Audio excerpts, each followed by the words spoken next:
Shalom, saudara-saudari terkasih dalam Yesus Kristus. Inilah Injil suci menurut Lukas. Pada waktu itu, Yesus berkata kepada murid-muridnya, "Akan datang harinya kamu akan ditangkap dan dianiaya. Kamu akan diserahkan ke rumah-rumah ibadat dan penjara-penjara. Dan kamu akan dihadapkan kepada raja-raja dan penguasa-penguasa oleh karena namaku. Hal itu akan menjadi kesempatan bagimu untuk bersaksi. Sebab itu, tetapkanlah di dalam hatimu, supaya kamu jangan memikirkan lebih dahulu pembelaanmu. Sebab aku sendiri akan memberikan kepadamu kata-kata hikmat, sehingga kamu tidak dapat ditentang atau dibantah lawan-lawanmu.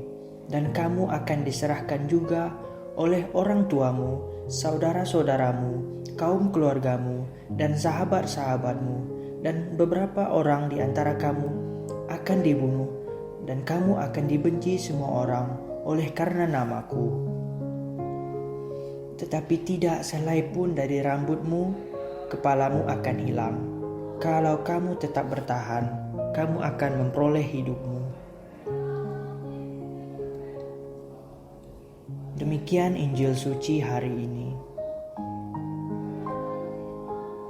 Banyak di antara kita yang selalu bertanya-tanya, mengapa kita seolah-olah mendapatkan nasib sial ketika kita mengikuti Kristus.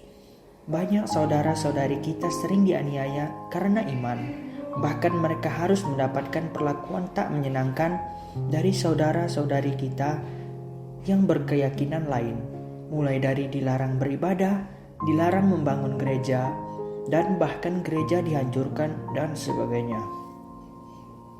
Dari beberapa kasus tersebut, kita pasti bertanya, di manakah Kristus, Sang Juru Selamat kita? Apakah Kristus tidak mau menolong kita sehingga Dia membiarkan kita dianiaya?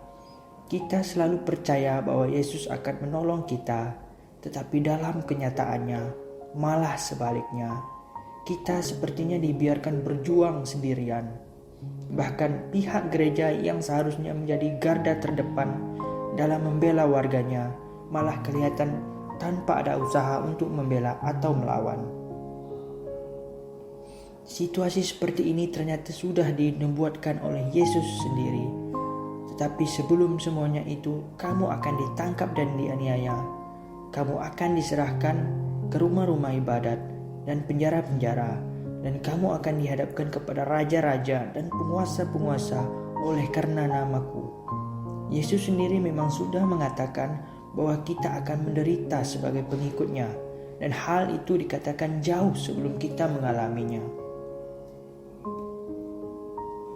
Tetapi ingat bahwa penderitaan kita tidak akan melebihi dari penderitaan Kristus. Kita memang harus menderita karena Kristus dan memikul salibnya. Sebab itulah jalan keselamatan bagi kita. Yesus sendiri telah mengatakan hal itu kepada kita. Bukan jalan kemewahan, bukan jalan kenikmatan yang ditawarkan Yesus kepada kita, melainkan jalan sengsara, jalan salib, jalan penderitaan, agar kita memperoleh hidup kekal. Tidak akan ada kebangkitan tanpa salib. Tidak akan ada hidup tanpa jalan penderitaan. Yesus menjamin siapapun yang setia dalam jalan salib, jalan penderitaan yang dilandaskan pada pengorbanan, maka akan membawa kita pada kebahagiaan kekal di surga. Ya Allah, bantulah kami dalam memikul salib hidup kami sendiri. Amin. Demikian Injil suci hari ini. Tuhan Yesus memberkati.